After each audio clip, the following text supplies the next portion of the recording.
বিএনপিতে কোনো চাঁদাবাজের স্থান নাই। যদি কোনো বিএনপির নেতা কর্মী কোথাও কোনো চাঁদাবাজি করে, জনগণকে বলবো বেঁধে রেখে আমাকে খবর দেওয়ার জন্য, আমি তাকে বহিষ্কার করব। বিএনপিতে কোনো চাঁদাবাজের স্থান নাই। ধন্যবাদ আপনাকে। কিছুক্ষণ আগেও আমি একটা ঘোষণা দিয়েছি এবং প্রতিটা মিটিংয়েই বলি, যেহেতু আমাদের বিএনপির ভারপ্রাপ্ত চেয়ারম্যান তারেক রহমান ঘোষণা দিয়েছেন বিএনপিতে কোনো সন্ত্রাসীর জায়গা নাই, বিএনপিতে কোনো নেশাগ্রস্ত লোকের জায়গা নাই। তাই আমি বলবো আমার মুন্সিগঞ্জ একে তথা শ্রীনগর এবং সিরাজদিঘা থানায় আমার বিএনপির কোন নেতাকর্মী ইনশাল্লাহ চাঁদাবাজি আগেও করে নাই, বর্তমানেও করব না, ফিউচারে করব না। আমি ঘোষণা দিব, যদি কোনো বিএনপির নেতাকর্মী কোথাও কোনো চাঁদাবাজি করে, জনগণকে বলবো বেঁধে রেখে আমাকে খবর দেওয়ার জন্য, আমি তাকে বহিষ্কার করব। বিএনপিতে কোনো চাঁদাবাজের স্থান নাই।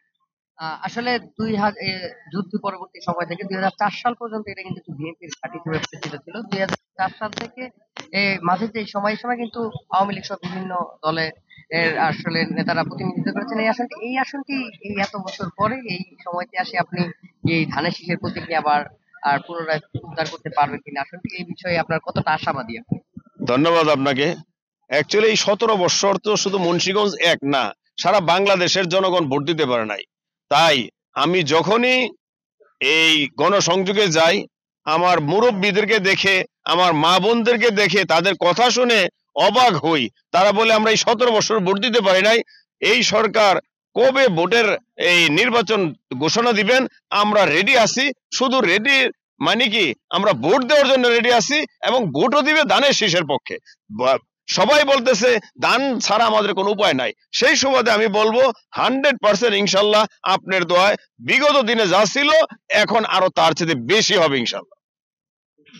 সময় থেকে 2004 সাল পর্যন্ত এটা কিন্তু বিএনপির ঘাঁটি হিসেবে পরিচিত ছিল। 2004 সাল থেকে মাঝে যে সময় কিন্তু আওয়ামী লীগ সহ বিভিন্ন দলে আসলে নেতারা প্রতিনিধিত্ব করেছেন এই আসনটি এই এত বছর পরে এই সময়তে আসে আপনি এই ধানের শীষের প্রতীক নিয়ে আবার পুনরায় উদ্ধার করতে পারবেন কিনা, আসনটি এই বিষয়ে আপনার কতটা আশাবাদী আপনি?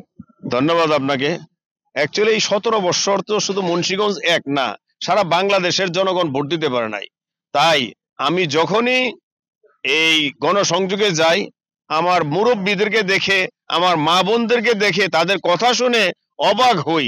তারা বলে আমরা এই 17 বছর ভোট দিতে পারি নাই, এই সরকার কবে ভোটের এই নির্বাচন ঘোষণা দিবেন, আমরা রেডি আছি।